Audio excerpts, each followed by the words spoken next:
Bueno, y antes de pasar al análisis de frente a frente, vamos a observar imágenes de inmediato en la cárcel de Bayamón, donde ya acaba de llegar Jensen Medina, luego de que la jueza lo hallara culpable por el asesinato de Arelis Mercado. Ahora Jensen Medina se quedará en prisión y será entonces en enero que será la lectura de sentencia. Ustedes pendientes, como siempre, a Tres Noticias, donde continuaremos con esta cobertura.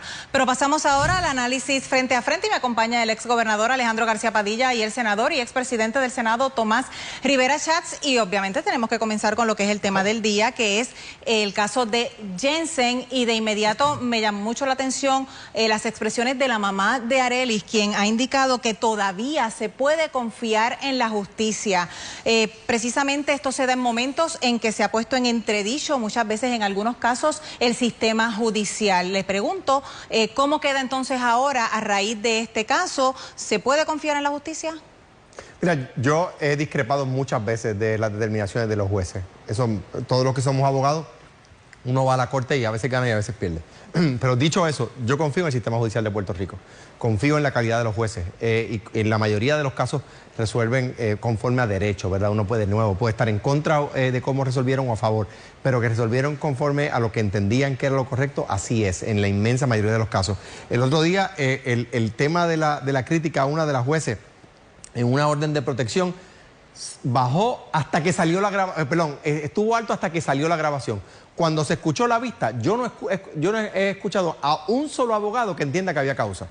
O sea, que se le dio la razón a la juez cuando se escuchó la grabación. Se comentó muchísimo, pero cuando se escuchó la grabación, entonces dijeron, espérate, lo que pasa es que la vista no es lo que nos habían contado. O sea, yo sugiero al país, como funcionario del tribunal que soy, por todos los abogados lo somos, que confíen en el sistema judicial. Es un sistema imperfecto como lo son todos los sistemas del mundo, pero creo que se puede confiar. Y por último, en cuanto al caso de Jensen y este asesinato, es una tragedia como quiera que se vea. Es una tragedia por la muerte que hubo, es una tragedia por la manera en que ocurrió ese asesinato y es una tragedia porque un joven puertorriqueño que pudo haber sido una persona productiva escogió ese camino tan terrible que al fin y al cabo le costó la vida a esa mujer y al fin y al cabo le cuesta la vida a él mismo, que va a estar por el resto de su vida en prisión. Para ir sobre el punto sobre si debe confiar o no en el sistema judicial, bueno, no tan solo debemos confiar en el sistema judicial, sino que el sistema judicial debe promover que la gente confíe en sus procesos.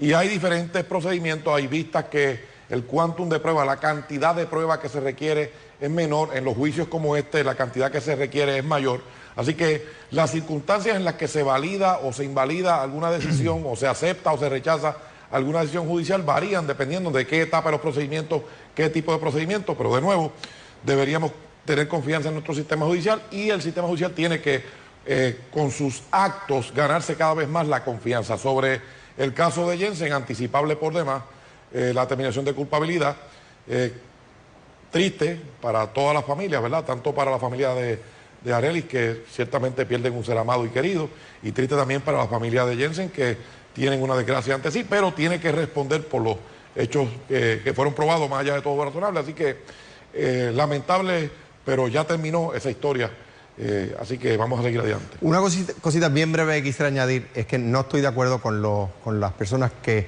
particularmente los analistas, que somos abogados y que utilizamos el privilegio que tenemos de estar aquí en Telemundo, yo por supuesto que participo en Noti1 en la mañana, para litigar nuestros casos y ponerle presión a los jueces por la oportunidad que tenemos en los medios de comunicación.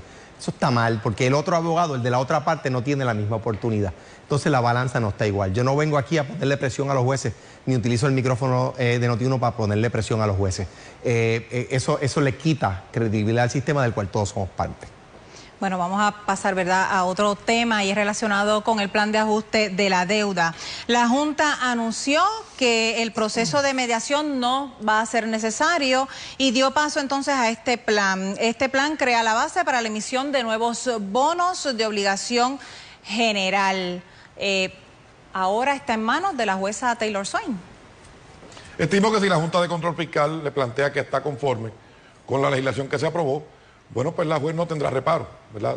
La jueza decide si lo acepta o lo rechaza y tiene que haber unos fundamentos. Si la Junta ha dicho y ha expresado que lo va a aceptar luego de todas las amenazas que hizo, de que se iba a levantar de la mesa, que iba a retirar la quiebra, que iba a haber una renegociación tortuosa y honorosa, y todas esas argumentaciones que usaron para tratar de intimidar a funcionarios del gobierno de Puerto Rico, logrando que algunos se intimidaran y logrando que algunos tuvieran miedo, al punto de que cuando dieron el lenguaje aquel, el domingo cuando se reunió el Ejecutivo y el Legislativo con la Junta, había gente que estaba dispuesto a aceptarlo en ese momento, y fue el Senado el que detuvo, y fue el Senado el que introdujo las enmiendas que crean un balance y que protegen de manera más clara y más certera a los pensionados, a los maestros, a la UPR, a los municipios, etcétera.